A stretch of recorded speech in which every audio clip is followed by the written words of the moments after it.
네, 반갑습니다. 다시 한번 인사드리겠습니다. 저는 지난 20년간 재건축 감정평가만 전문으로 하고 있는 제1감정평가법인의 박영진 평가사라고 합니다. 반갑습니다. 오늘 제가 설명드릴 내용은요, 22년도 12월 11일부터 도시 및 주거환경 정비법이 개정된 내용이 있습니다.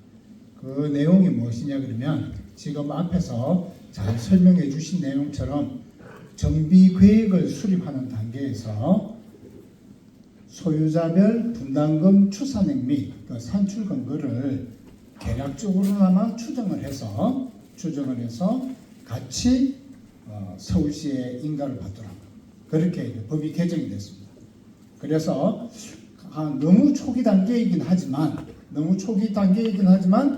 그래도 추정 분담금을 산정하라는 법의 규정 때문에 제가 오늘 우리 앞에서 설명드렸던 그 정비계획의 내용에 맞추어서 한번 개략적으로 조합원님들의 분담금이 어떻게 되는지 그 내용을 설명드리려고 이 자리에 왔습니다.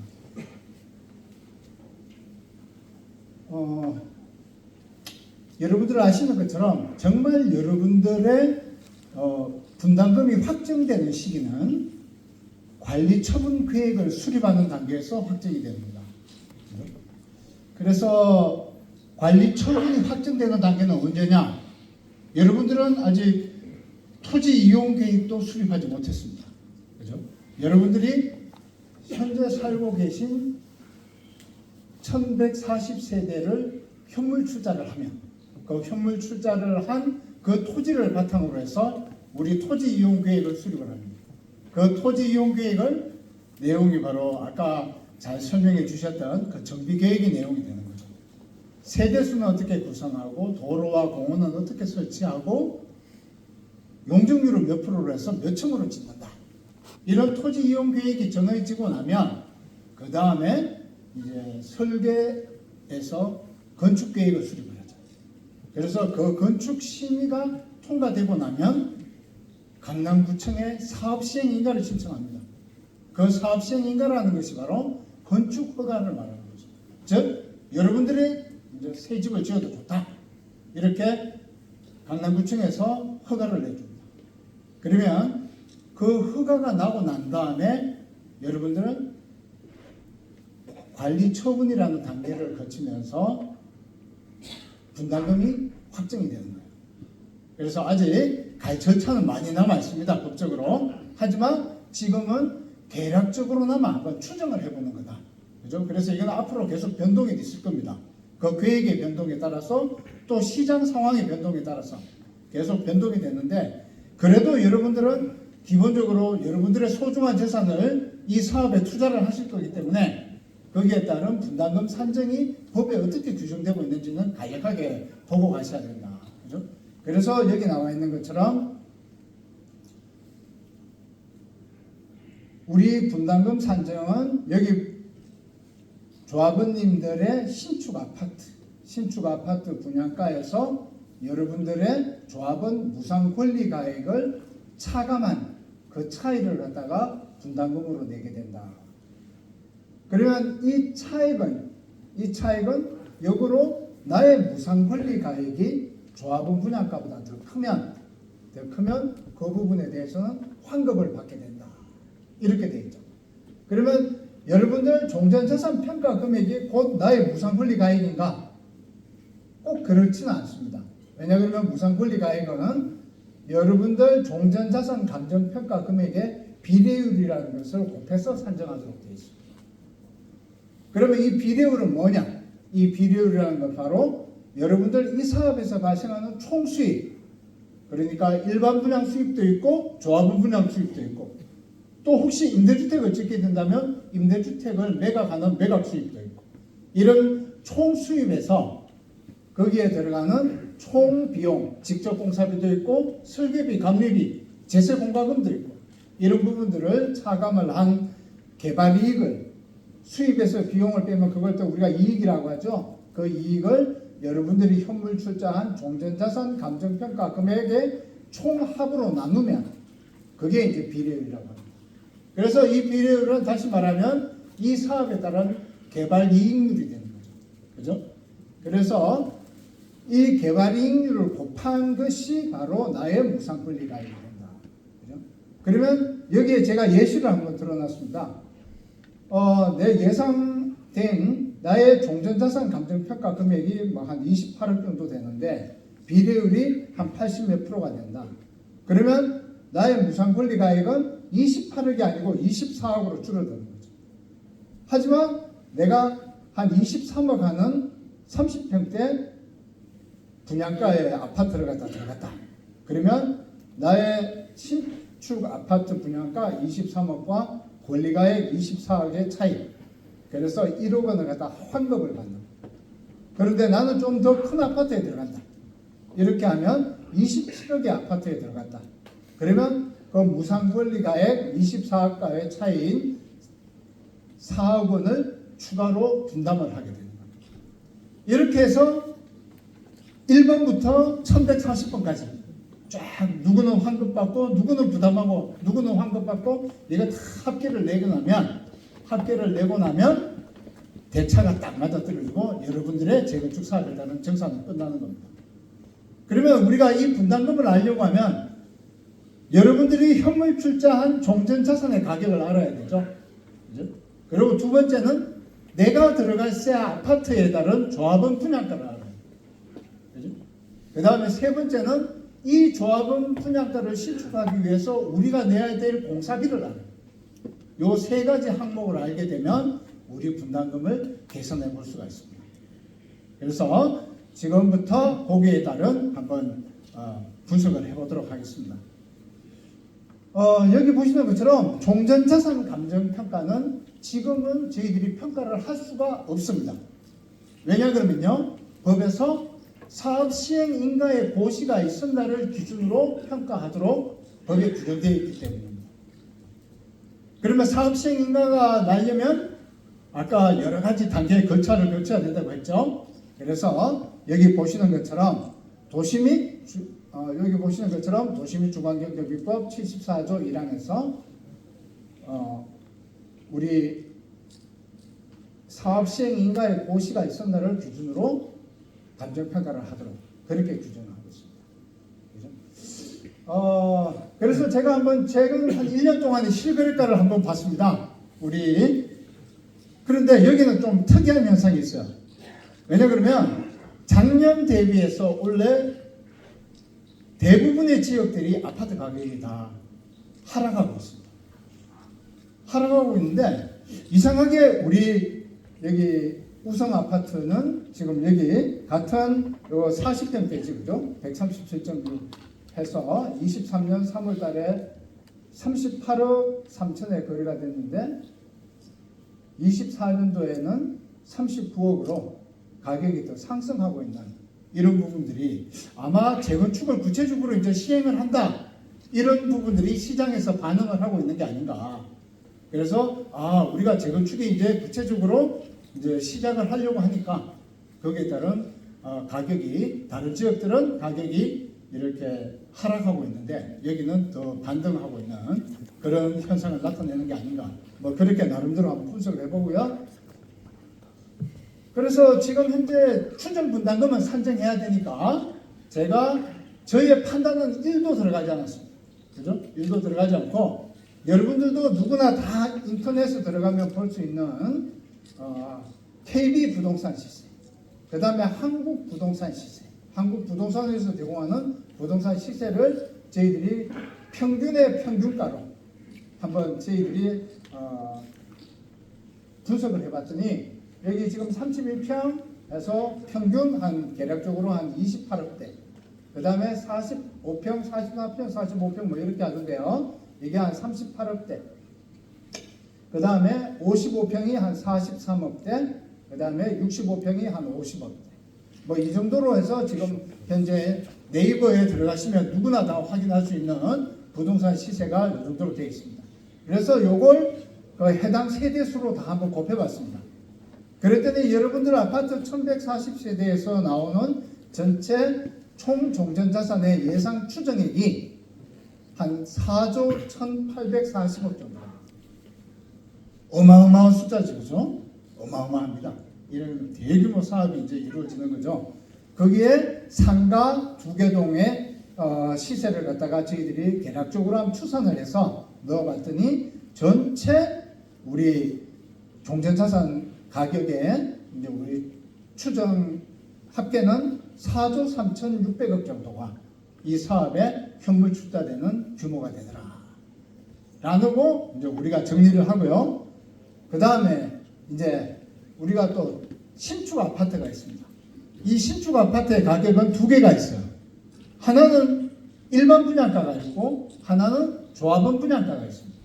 그래서 여러분들에게 가는 이제 조합원 분양가, 그 다음에 외부에 매각해야 되는 일반 분양가, 이 두 가지가 있는데 지금은 저희들이 감정평가를 할 수는 없습니다. 그죠? 그러다 보니까 실제로 감정평가할 때는 여기 보시는 것처럼 우리 감정평가는요 항상 감정평가 기준 시점이 너무 중요합니다. 감정평가를 언제 날짜를 기준으로 하느냐. 그래서 우리 조합원님들이 꼭 알아두셔야 될 거는 우리 조합원 분양신청 기간 만료일. 그죠? 분양신청을 만료한 날. 이 날이 바로 우리 조례에서 말하는 서울시 도시민 주거환경 정비의 조례에서 말하는 관리처분계획 수립 기준일입니다. 그래서 이 관리처분계획 수립을 위한 조합원 분양가의 산정 기준 시점은 향후에 사업 시행 인가가 나고 나면 시공사를 뽑고 그 다음에 여러분들의 계략적인 분담금을 가지고 조합원 분양 신청을 먼저 받습니다. 그 분양 신청을 받을 때에 분양 신청 기간 만료일을 기준으로 감정평가를 하게 된다. 요거는 꼭 한번 기억을 해 두시고요. 그러면 우리는 이 부동산 같은 경우에는 지금 없는 부동산이다. 우리 종전자산은 지금 뭐 1동부터 해서 뭐 15동까지 쭉 해서 1호부터 1140호까지 있겠죠. 하지만 조문은 없습니다. 그러다 보니까 저희들이 사업 시행 인가를 받은 건축 허가 도서를 기준으로 해서 그 도서를 기준으로 해서 저희들이 3D 입체 음향으로 해가지고 이렇게 저희들이 시뮬레이션을 다 하게 됩니다. 그러면 우리 이 아파트의 신축 아파트가 설계가 되면 그 설계된 내용을 컴퓨터 그래픽으로 다 구성을 해서 거기에다가 일조가 어떻고 조망이 어떻고 특히 여기 우리 단지 같은 경우에는 또 여기 양재천 조망이라는 또 특별한 조망이 또 좀 존재합니다. 그래서 거기에 따른 실제 거래되는 가격 차이도 꽤 많이 있어요. 그러다 보니까 그러한 조망에 따른 차이를 갖다가 저희들이 정밀하게 분석을 해서 가격에 반영을 합니다. 그래서 제가 이해를 돕기 위해서 여기 보시는 것처럼 이거는 이제 저희들이 한강맨션이라는 아파트의 이제 조망에 따른 저희는 한강 조망이 되겠죠. 한강 조망에 따른 차이를 저희들이 이제 분석을 했던 내용인데요. 이거는 이제 5층짜리 저층 아파트가 지금 68층으로 지금 건축 계획을 갖다가 수립하고 있습니다. 그래서 여기 제일 앞동들이 이제 보시는 것처럼 이제 한강 조망이 되는데, 그 다음에 뒷동에 한강 조망이 안 되는데, 거기에 따른 점수 차이를 갖다가 저희들이 분석을 해서 가격에 반영을 함으로 인해서 한강 변동의 메리트를 갖다 인정을 해주는 거죠. 그 객관적으로. 그러면 우리 양재천변도 그렇게 합리적인 기준에 의해서 가격을 정하고 거기에 따른 차등을 갖다 줄 수 있겠죠. 그죠? 그래서 여기 보시는 것처럼 이건 이제 그 옆에 있는 한강 3위 아파트.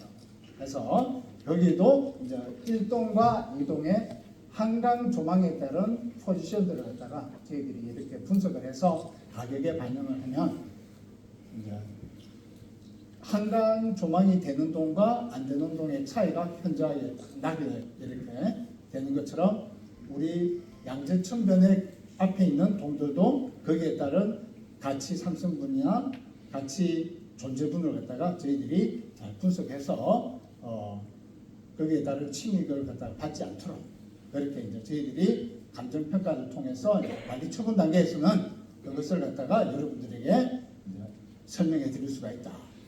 그죠? 그래서 이제 우리가 거기에 따른 이제 종전 종부자산에 대한 평가 방법을 다 알아봤습니다. 그러면 이제 우리가 여기 아까 말씀드린 것처럼 우리가 250%로 설계를 했다. 250%로 해서 딱 1대1 기준으로 우리가 설계를 하면 우리 추정 분담금이 어떻게 되는지 제가 한번 개략적으로 분석을 해봤습니다. 그래서 여기 보시는 것처럼 우리가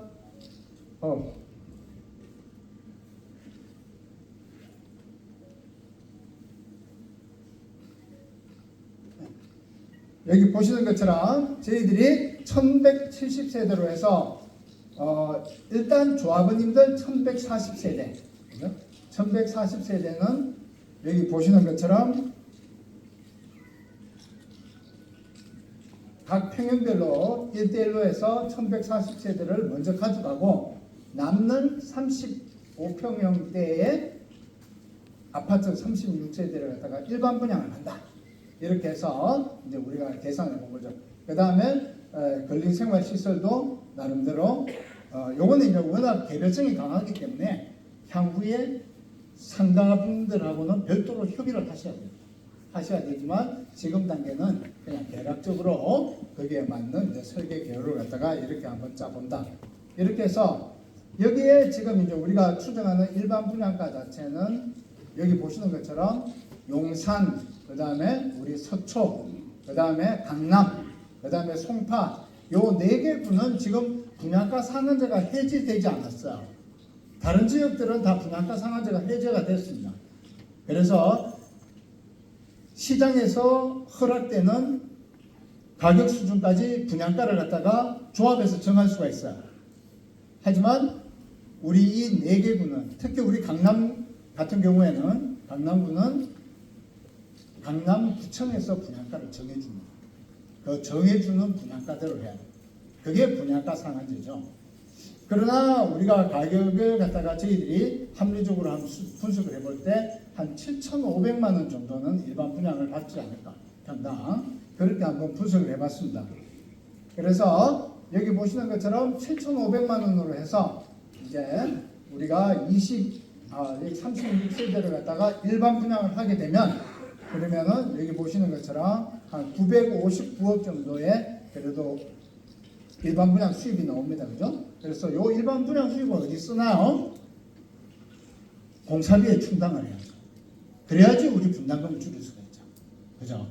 그래서 여기 보시는 것처럼 959억의 일반 분양 수입이 나오지만 우리 조합원님들은 330, 600, 150, 60 해서 1140세대가 다 그 기존 평형보다 조금씩 더 크게 해서 가져가게 된다. 그죠? 그렇게 했을 때 우리가 일반 분양가와 같은 수준이지만 거기에 따른 가격들을 갖다가 전체 합계를 내니까 한 4조 1446억 정도가 된다. 그 다음에 상가도 똑같이 분양을 해서 한 2300억 정도의 수입이 발생한다고 했을 때 우리 전체 250%로 일반 분양을 설계를 했을 때는 4조 4720억 정도의 총 수입이 나온다. 이렇게 볼 수 있고요. 그 다음에 이제 이런 수입이 나오게 하기 위해서는 공사비가 필요하죠. 그래서 지금 바로 옆에 여기 개포주공 5단지인가요? 개포주공 5단지가 시공사 선정을 했습니다. 그런데 유찰돼 버렸어요. 왜? 한 개의 시공사만 참여했기 때문에. 그래서 이 대우건설이 참여를 했는데 이 대우건설이 참여를 했을 때 837만 원으로 들어왔다고 여러분들 신문지상에서 이제 다 보셨습니다. 그건 직접 공사비만을 말하는 겁니다. 그래서 저희들도 현재 시점 기준으로 했을 때 한 850만 원 정도로 우리가 건축공사비를 추정을 하게 되면 거기에 따른 이제 관리비, 설계비, 그 다음에 기타 부대 비용들, 예비비까지 다 해서 이렇게 해서 총 사업비가 한 1조 373억 정도가 한번 추산이 된다. 물론 여기에는 이주비 금융비용은 제외되어 있습니다. 그죠? 왜냐 그러면 이주비 금융비용은 여러분들이 다 대출을 받는 게 아니에요. 대출이 필요하신 분도 있고 안 필요하신 분도 있어요. 그죠? 그랬을 때 대출이 필요하신 분들은 가장 금리가 낮은 금융기관을 선정해서 여러분들에게 알선만 해드리고, 또 대출이 필요 없는 분한테 사업비를 내라고 할 수는 없잖아요. 그렇기 때문에 이 부분은 이제 개별적으로 부담하는 걸 원칙으로 하고 있습니다. 그래서 그 부분에 대한 게 빠져 있다는 걸 먼저 말씀을 드리고요. 이렇게 해서 이제 저희들이 총수익, 그 다음에 공사비, 그 다음에 종전평가 금액, 이렇게 우리가 추산을 다 해봤습니다. 그렇게 되면 여러분들은 이제 분담금을 산정할 수 있는 거죠. 그래서 여기 보시는 것처럼 우리가 지금 기본적인 설계는 1:1 재건축을 원칙으로 해서 250%를 기준으로 한다. 그러나 우리가 300%까지 한번 설계를 갖다 해봤다라고 아까 이제 우리 도시계획업체에서 잘 설명을 해주셨는데요. 거기에 맞춘 수익과 비용을 저희들이 한번 다 대입을 해봤습니다. 그랬더니 우리 여기 개발 이익률을 나타내는 비례율이 250%를 기준으로 한 1176세대를 했을 때는 비례율이 78.76%가 나옵니다. 그러나 우리가 지금 법적 상한 용적률이 300%까지 다 하게 되면은 83.61%가 됩니다. 그래서 이 부분을 갖다가 전체 세대수로 한번 분담금을 나누어 봤어요. 그랬더니 평균 분담금이 250%로 했을 때는 8억 1,300. 그 다음에 1648세대로 했을 때는 6억 2,700. 그러니까 거의 한 2억 가까운 돈의 분담금의 차이가 발생하더라고요. 그래서 이 부분에 대한 걸 조금 더 구체적으로 보면 우리 소유자님들은 이제 그냥 있는 대로 다 1140세대를 동일하게 가져갔어요. 그죠?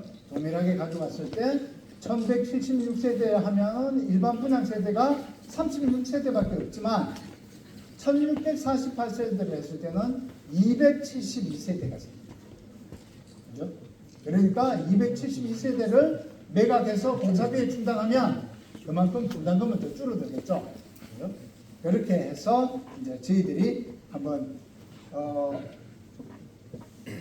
250%와 300%두 개에 따른 분담금을 갖다가 한번 비교 분석을 해봤습니다.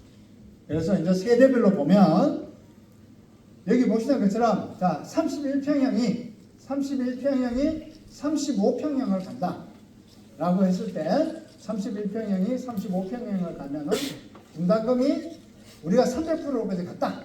300%까지 갔을 때는 2억 7천. 하지만 우리는 250%만 가겠다 라고 했을 때는 4억 1천만 원 정도가 추가 분담금으로 발생하게 되는 걸로 우리가 추정이 됐고요. 그 다음에 여기 45평형 평균 45평형이 여기 45평형이 만약에 53평형으로 간다. 그러면 평수를 갖다가 훨씬 많이 늘려가고죠. 8평을 늘려간다.